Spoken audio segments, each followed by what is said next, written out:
दुर्गंध रहती है, नाक से नाला बहता रहता है। अभी तो मौसम ठीक है, नहीं तो चलता रहता है। मलमूत्र तो निकलता ही है। शरीर के हर अंग से गंदगी के सिवा, मल के सिवा कुछ नहीं निकलता। इस गंदे शरीर को भी लोग इस शरीर के लिए मरते हैं, पता नहीं क्यों, पता नहीं उन्हें क्या दिखता है शरीर में। ये वासनाएं, ये इच्छाएं आपको नचाती हैं। अच्छा लगा बताओ? भोग भोगने का मन हुआ, भोग लिया, क्या मिल गया तुम्हें? क्या मिला? क्षण मात्र का सुख मिला, जो शक्ति भोगों में खर्च गई। हम ये नहीं कहते कि भोगों को गृहस्थ जीवन में सब जरूरी है, परंतु अति से ज्यादा नहीं। अति सर्वत्र वर्जयेत्। 25 से 50 साल तक गृहस्थ जीवन होना चाहिए, और वो भी संयमी जीवन होना चाहिए। भोग प्रधान जीवन ना हो, भक्ति प्रधान जीवन होना चाहिए। भक्ति प्रधान बनाओ अपने आप को।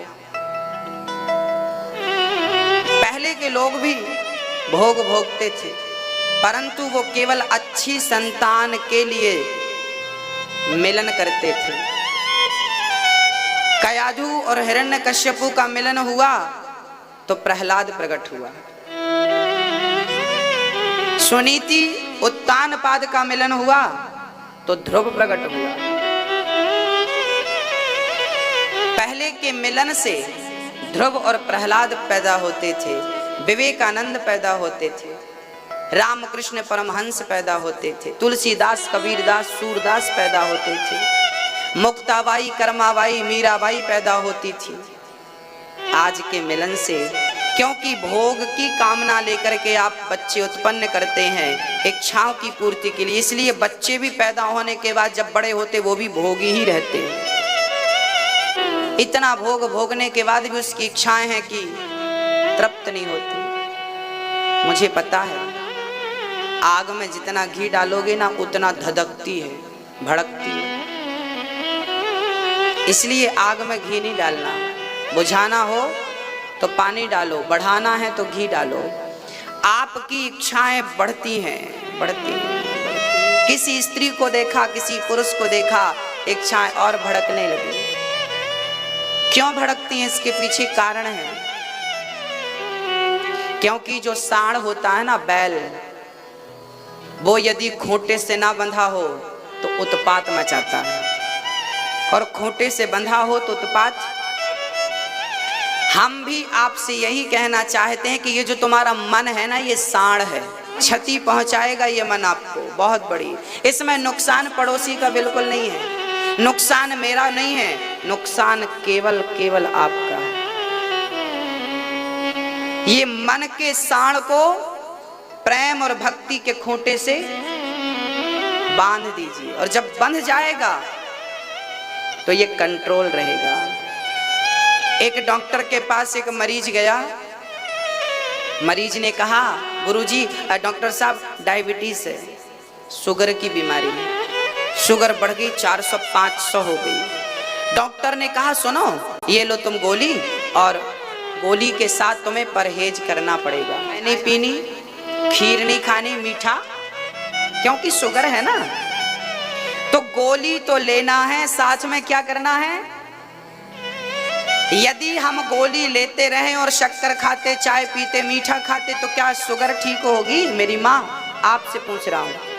तो खाते हैं बट परहेज नहीं करती, इसलिए भगवान मिलता नहीं है। आप लोग सत्संग कर रहे हो, सत्संग की गोली तो खा रहे हो, कीर्तन कर रहे हो पर कीर्तन की गोली तो खा रहे हो, पर आप ना असत्य से परहेज नहीं करते, कपट से परहेज नहीं करते, भोगों से परहेज नहीं करते, इसलिए भगवान प्राप्त नहीं होता, इसलिए बीमारी मिटती नहीं। याद रखना मेरी माँ, भगवान को पाना हो तो सत्संग की बूटी लेना जरूरी है, कीर्तन की गोली लेना जरूरी है, पर साथ में परहेज जरूरी है। परहेज क्या? नहीं असत्य सम पातक पुंजा, कहते हैं कि झूठ से बड़ा कोई पाप नहीं होता, सत्य से बड़ा कोई तप नहीं होता। सत्य बराबर तप नहीं, झूठ बराबर पाप। मेरी माँ, आप भक्ति करती हो, भजन करती हो, दिल में हाथ रखकर बताओ, क्या तुम झूठ से परहेज करती हो? कैसे मिलेंगे भगवान? संत कहते हैं, कीरत कंचन कामनी ये नंगी तलवार। जिसने अहंकार को नहीं छोड़ा, जिसने क्रोध को नहीं छोड़ा, जिसने भोगों को नहीं छोड़ा, कामी, सुन लीजिए, संतों की परिभाषा सुन लीजिए, कामी, कामी, क्रोधी, लालची, तीनों बोलो, कामी, क्रोधी, लालची। कामी से भक्ति, क्रोधी से भक्ति, लालची से भक्ति। कामी, क्रोधी, लालची इनसों भक्ति ना होए, भक्ति करे कोई सूरमा, जाति वर्ण कुल खोए। जब तक आप अपने आप को मिटा नहीं देते, तब तक उसकी हस्ती तुम्हें प्राप्त नहीं होगी, तब तक वो कन्हैया तुम्हें मिलेगा नहीं। परहेज तीन चीजों का है, काम, वासना, क्रोध और जरूरत से ज्यादा लोभ होना चाहिए। मैं पैसा कमाता हूं, सच्ची कहूं तो मैं भी लोभी हूं, पर मैं लोभ करता हूं इसलिए कि मुझे 2 पैसा मिलेगा तो मैं अपनी माँ को भरपेट भोजन दूंगा, रहने की व्यवस्था दूंगा। मैं केवल 2 रोटी खाता हूँ, वही रोटी खाता हूँ जो आप खा रहे हैं यहाँ पर, वही दाल खाता हूँ जो आप खा रहे हैं यहाँ पर। आप तो नाश्ता भी करके आ गए हैं, मैं तो रोज आपके बीच में बैठता हूँ, सुबह नाश्ता करता ही नहीं, कुछ खाता नहीं। अभी केवल मैंने सुबह 1 गिलास पानी पिया है, 1.5-2 गिलास। जब मैं गाड़ी में यात्रा में जाता हूँ तब मैं थोड़ा गाड़ी में बैठे रहता हूँ, तब थोड़ा सा खा लेता हूँ, आपके बीच में रहता हूँ। आएगा आलस्य आएगा तो हम आपकी सेवा नहीं कर पाएंगे। तो हमें गोविंद की सेवा भी करना है और गोविंद के रूप में आप बैठे हैं, आपकी भी सेवा करनी है। ये शरीर हमारे अधीन है, हम जैसा बनाएंगे ये वैसा बनेगा। हम जो देखना चाहेंगे वही मेरी आंख देखे, मैं जो सुनना चाहूंगा वही मेरी कान सुने। बस व्यर्थ का ना देखें, व्यर्थ का ना सुने, व्यर्थ की बकवास में ना पड़े। अपने पास कुछ रखोगे ना तो बड़ी झंझट होती है। सौंप दो अब सौंप दिया इस जीवन का सब भार तुम्हारे हाथों में। तो लोभ होना चाहिए, पर लोभ अपने लिए नहीं होना चाहिए। मैं अपनी तिजोरी भर लूं, मैं अपना बैलेंस ना, मेरे अपने लिए तो मेरे कन्हैया है, और जो धन पैसों की जरूरत है वो तो मेरी माँ की सेवा के लिए है। तो लोभ करना चाहिए, आप खूब कमाइए, पर कमाने के बाद ये भाव बनाइए कि हे भगवान, यदि मुझे धन तू देगा तो मैं भागवत सुनवाऊंगा अपने क्षेत्र के लोगों को। ईश्वर ने सामर्थ्य था, धन खूब कमाओ और धन कमाने के बाद उसको कथा भागवत में लगाओ, दीन दुखियों की सेवा में लगाओ, तब वो धन कमाना सार्थक है। तो कामी, क्रोधी, लालची, आप अपने लिए लालच ना करें, हम अपने लिए लालच ना करें, हमें जरूरत नहीं है। कल हमारे पास एक दादाजी आए, बूढ़े थे, बहुत बुजुर्ग थे। उन्होंने हमसे कहा हमें एक बार आपसे भागवत सुनना है। रोने लगे, बोले मेरी अब आखिरी इच्छा रह गई है कि मैं आपसे एक बार भागवत श्रवण कर लूं, आपके मुख से एक बार भागवत सुन लूं, बताइए खर्चा क्या है। मैंने कहा कि जब आपको करवाना हो तो आप बता देना, खर्चा कुछ नहीं, भागवत की सेवा होती है, भागवत खर्चे से नहीं, भागवत श्रद्धा और भाव से होती है। यदि हम बूढ़ी माँ की सेवा रहने की, खाने की उनके लिए कर रहे हैं तो आपको भी भागवत सुनाकर आपकी भी सेवा करेंगे, ये भी एक सेवा है। तो भगवान की कथा धन से नहीं मन से होती है ना। मन पहले बनता है, धन तो बाद की बातें हैं। भक्तों, मैं तो ठाकुर जी से यही प्रार्थना करता हूं कि प्रभु जब तक ये जिंदगी है आखिरी सांस तक मैं आपकी सेवा करता रहूं, वृद्ध माताओं की सेवा करता रहूं और गरीब परिवार की बेटियों का विवाह करता रहूं। मेरा 3 ही काम है। ये दास कम से कम 200 बेटियों का विवाह हो चुका है, गरीब परिवार की, जिनके माँ बाप असमर्थ होते हैं, मजदूरी करते हैं, बेचारे वो अपनी बेटियों का विवाह कैसे करेंगे। तब उनके लिए दास सारी व्यवस्थाएं, उनके लिए बेटी के लिए थोड़े से बर्तन, ये सारा काम ईश्वर ने हमें निमित्त बनाया है, पर करता वही है, आपसे कराता है, आपको निमित्त बनाता है। आप इसमें कारण बन जाते हैं। किसी अच्छे काम के कारण आप बन जाएं, इसका सौभाग्य, इससे बड़ा सौभाग्य मुझे नहीं लगता कि कुछ होगा। भगवान ने तो भक्ति के लिए परहेज क्या होना मेरी माँ, सत्संग की बूटी खाना, पर क्या जरूरी है, परहेज। किस चीज का परहेज? काम, क्रोध और लोभ, अहंकार भी इसमें सम्मिलित है। अहंकार नहीं होना। एक बार क्या हुआ ना, एक सांप की और सांप के साथ किसकी लड़ाई होती है? नेवला। एक बार सांप की सर्प की नेवले से लड़ाई हो रही थी, दोनों लड़ रहे थे। सर्प की नेवले की लड़ाई में जीत किसकी होती है? तो नेवला घायल हो जाता है। नेवले पर भी सांप का जहर काम करने लगता, असर करता। फिर नेवला क्या होता, लड़ाई छोड़ के जाता है और कुछ जड़ी बूटी खाता है। वो जड़ी बूटी खा के आता है, फिर स्ट्रांग हो जाता, फिर लड़ने लगता है।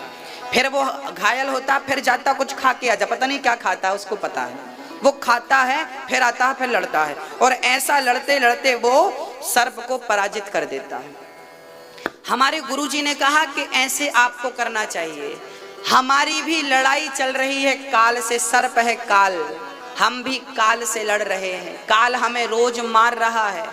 यदि काल पर विजय प्राप्त करना है, भोगों पर विजय प्राप्त करना है, अहंकार पर विजय प्राप्त करना है, क्रोध पर विजय प्राप्त करना है, तो क्या करना है? बोले जैसे नेवला जाकर कुछ जड़ी बूटी खा के आ जाता था, ऐसे ही आप लोग नियम से सत्संग की और कीर्तन की जड़ी बूटी रोज लेते रहना। यदि ये तुम रोज लेते रहोगे तो काल को भी पछाड़ दोगे, अहंकार को भी पछाड़ दोगे, और लोभ को भी पछाड़ दोगे, और काम वासना को भी पछाड़ दो। जीत आपकी हो जाए। और आपने कीर्तन छोड़ा, भजन छोड़ा, तो वो लोग आपको पछाड़ देंगे। इसलिए रोज क्या जरूरी है? कीर्तन। श्री कृष्ण गोविंद हरे मुरारी, हे नाथ हरे राम हरे राम। पूतना मौसी आई, पूतना ने भगवान को स्तन पूतनाना जहर लेकर आई थी। पूतना का तन सुंदर था, मन सुंदर नहीं था। आप लोग गंगा जी जाते हो ना, शरीर को घिस घिस के धुलते हो, शरीर कितना भी धुल लो बदबू ही आनी है। शरीर भी शुद्ध होना चाहिए, ऐसा नहीं कि अब शरीर गंदा है। हाँ, यहाँ पे एक बात मैं कहने वाला था कि आप लोग भगवान की पूजा करना, पर शुद्धि का बड़ा ख्याल रखना। आप लोग जब बाथरूम जाएं तो आप जब तक 3 कुल्ला ना करें और पांव और हाथ ना धोएं, तब तक आप शुद्ध नहीं होते, याद रखिएगा। बाथरूम जाने के बाद आपको क्या करना चाहिए? 3 बार कुल्ला अपने पांव और अपने, रोज बच्चों को भी यही संस्कार दीजिए। बाथरूम जाते हैं और बिना हाथ कुल्ला किए बाहर आ जाते हैं, भगवान आप अशुद्ध हो गए। अब आप जब तक कुल्ला नहीं करेंगे, शुद्ध नहीं होंगे, तब तक आप कुछ अच्छा काम करने के अधिकारी नहीं हैं। आप पवित्रः पवित्रो वा सर्वावस्थांगतोपि वा। पहले आपका बाह्याभ्यंतर तरह शुचि, बाह्य भाग बाहरी भाग शुद्ध होना चाहिए। जब बाहरी शुद्ध होगा तब तो अंदर शुद्ध होगा। बाहर शुद्ध नहीं होगा तो अंदर क्या? यदि आपके आंगन में गंदगी हो और आपके कमरा बड़ा स्वच्छ हो, तो आंगन की दुर्गंध अंदर भी तो जा रही है। तो आंगन भी शुद्ध होना चाहिए और कमरा भी। तो आपको बच्चों को नियम से रोज बाथरूम जाओ तो क्या करना? 3 कुल्ले और पांव और हाथ नित्य, और दीर्घ बार जाओ, स्नान करो, ये शुद्धि है। अब सोचिए कि आप टॉयलेट गए हैं और उसके बाद आप किचन में जा रहे हैं, रसोई में जा रहे हैं, कितना गलत है। जैसा खाओ अन्न वैसा रहे, जैसी राखो शुद्धि वैसी बने। आजकल नौजवान भाई बहन की बुद्धियां क्यों बिगड़ रही हैं? क्योंकि इनके पास शुद्धि का ख्याल नहीं है। ये 2-2 दिन तक नहाते नहीं है। अब जो नौजवान भाई बहन 2 दिन तक नहाएगा नहीं, उसकी बुद्धि क्या सब शुद्ध रहेगी? वो अपने चरित्र की रक्षा कर पाएगा? जितने चरित्रहीन लोग हैं मेरे भाई बहन, वो सारे लोग अपनी शुद्धि को पहले बिगाड़े हैं, इसके बाद उनका चरित्र बिगड़ा है। शुद्धि ना बिगड़ती तो उनका चरित्र भी, क्योंकि जैसी राखो शुद्धि वैसी बने। आजकल बच्चे माँ बाप की सुनते नहीं, माँ बाप को बेवकूफ मानते हैं, क्योंकि इनकी बुद्धि भ्रष्ट हो गई है, क्योंकि इनकी शुद्धि बिगड़ गई। पहले एक आदमी अपनी बाल्टी लेकर जाता था, किसी के हाथ का पानी नहीं पीता था। पानी ना पीने के प्रति ये नहीं था कि जात पात की कोई मर्यादा थी। पानी ना पीने का भाव ये था, रहे थे तो बड़ा प्यास लगी तो एक महिला को बुलाया, सुनो वो पानी देना। और पानी, बड़ी प्यास लगी थी, पानी दिया और पानी दिया तो पानी पी लिया। अब पूछा देवी आप कौन हो? वो कह दी मैं वैश्या हूँ। 24 घंटे के लिए जंगल में जाकर बैठ गए। 24 घंटे ना पानी पिया ना भोजन किया। किसी ने कहा बाबा जी क्या कर रहे हो? बोले उस स्त्री के हाथ का मैंने पानी पी लिया है, कहीं मेरी बुद्धि ना बिगड़ जाए, कहीं मेरे अंदर वैश्या का स्पर्श करने का भाव ना जाग जाए, कहीं मेरे अंदर स्त्रियों की उत्कंठा ना जाग जाए, मेरी बुद्धि ना बिगड़ जाए। तो 24 घंटे तक कुछ ना खा के उसके पानी को पचाया और तप करने के बाद अब उस पाप से मुक्ति मिली। जैसी राखो शुद्धि वैसी बने, जैसा खाओ अन्न वैसा रहे, जैसा पियो पानी वैसी बोले। ये हमारे बाप दादों के सूत्र हैं, गलत नहीं है। आप मानो ना मानो, आप खाते रहो गंदा, हमें क्या करना? तुम मांस का चूल्हे में जाओ, हमें क्या करना? अंडा खाओ, मुर्गी खाओ, अपने बाप को मार के खा जाओ, हमें क्या करना? हमारा तो नियम है बताने का, तुम्हें सही मार्ग ही बताएंगे, चलना ना चलना वो आपका काम है।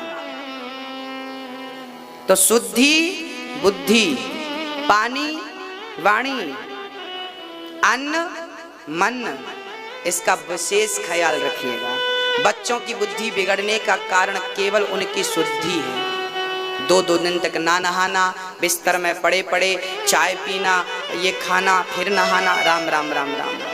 हम भी बच्चे थे, हमने भी पढ़ाइयाँ की हैं, पर ऐसी राक्षस वृत्ति से पढ़ाइयाँ नहीं की। हम लोग सुबह, जब मैं 8 वर्ष का था, 12 वर्ष का था, 8 से 12 के बीच में हम लोग, हमारे पिताजी मंदिर की पूजा करते थे, पुजारी थे, तो मैं सुबह जल्दी उठ जाता था 4 बजे। मैं 8 साल का था ना, जब 8-9 साल का, तब मैं 4 बजे उठ के जाता था और मंदिर जाकर के स्नान करके मंदिर में जाके भगवान की पूजा करना, उन्हें पुष्प चढ़ाना और सुंदर कांड का रोज हनुमान जी के सामने बैठकर पाठ करना। हनुमान चालीसा, बजरंग बाण और सुंदर कांड का रोज पाठ करना। और सुबह के 6 बजे मैं पूजा और पाठ करके मंदिर से बाहर निकल जाता था। और उसके बाद तो मैं 7 बजे गैया लेके चला जाता था चराने के लिए। चराने जाते थे ना, तो साथ में गीता का गुटका, गीता लेके जाते थे और गाय चरती रहती थी, गीता पढ़ते रहा करते थे। रामचरितमानस की चौपाइयाँ गायों को सुनाते रहा करते थे। आसपास कोई होता तो वो भी सुनता नहीं, गाय तो सुनती थी। गाय की सेवा, हनुमान जी, सुंदर कांड का पाठ और बड़ों के प्रति आदर रखने का परिणाम कि आज मैं आपके बीच में बैठा हूँ। इसलिए ईश्वर पे भरोसा रखें। आपने कभी कल्पना नहीं की होगी वो जहां तुम्हें बिठा देगा।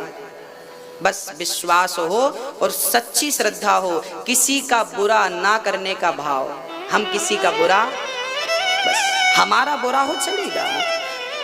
पूतना भगवान को मारने आई, भगवान ने पूतना ने भगवान को उठाया, पूतना का स्तनपान किया, पूतना के जहर को भगवान ने पिया। पूतना लेकर भागने लगी, भगवान से कहने लगी छोड़ दे बालक। भगवान क्या, पहले दूध था दूध पी लिया, अब जहर था जहर पी लिया, बला आज भगवान ने कल्याण किया।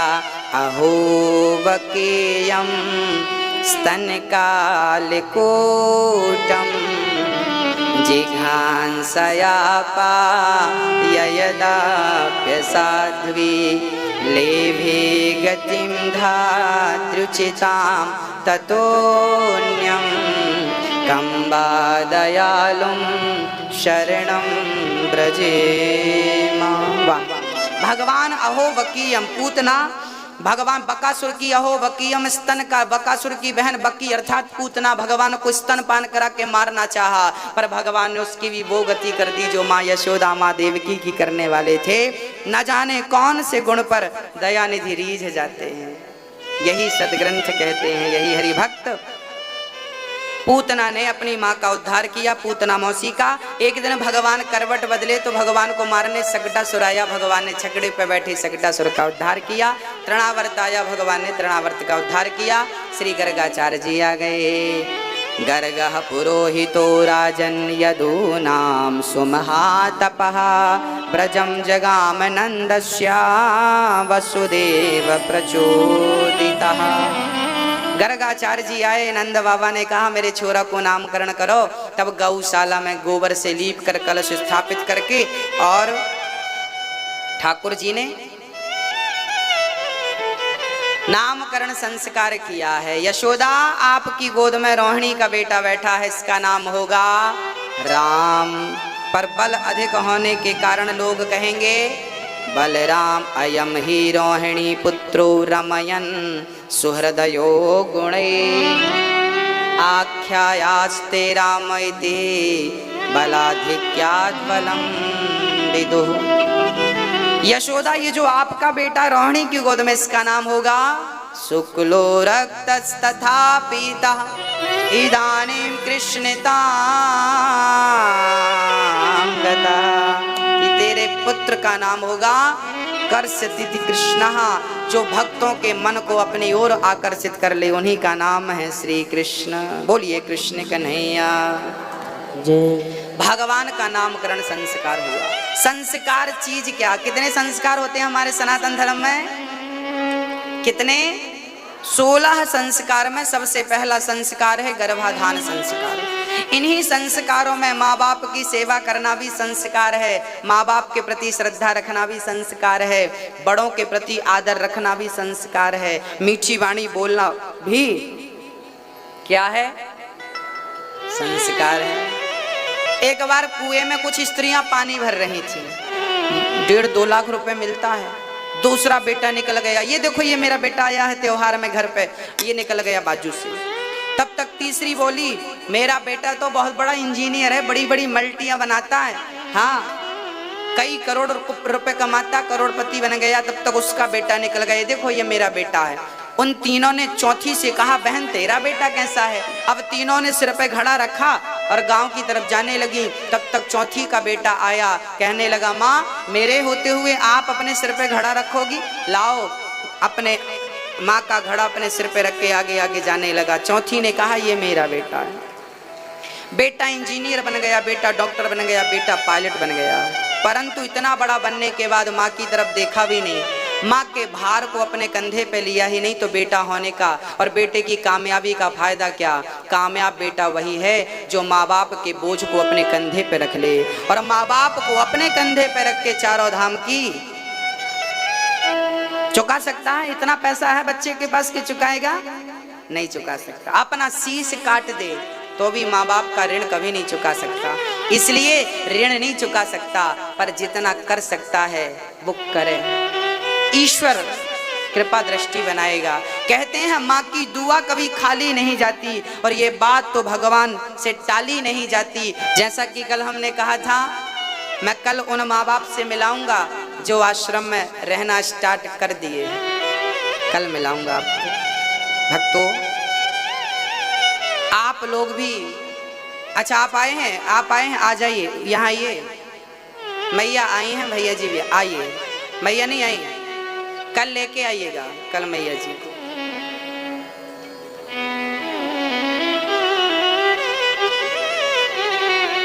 तो आप लोग ये जो सहयोग कर रहे हैं, ये किसी माँ की होठों पे मुस्कान लाने के लिए कर रहे हैं। कुछ भक्तों ने इस कार्य से वृद्धाश्रम में यदि आप 21,000 का सहयोग करते हैं तो आपके 21,000 से एक माह वो 21,000 हम बैंक में जमा कर देंगे और उसी के ब्याज से एक माह दोनों टाइम भरपेट भोजन करती रहेगी, आपको आशीर्वाद देती रहेगी। किसी एक माह का तो सहारा बन जाइए, एक माह को 2 टाइम की रोटी, और आपकी सामर्थ्यता है तो अपने लिए एक कमरा वहां बनवा लीजिएगा। और कमरे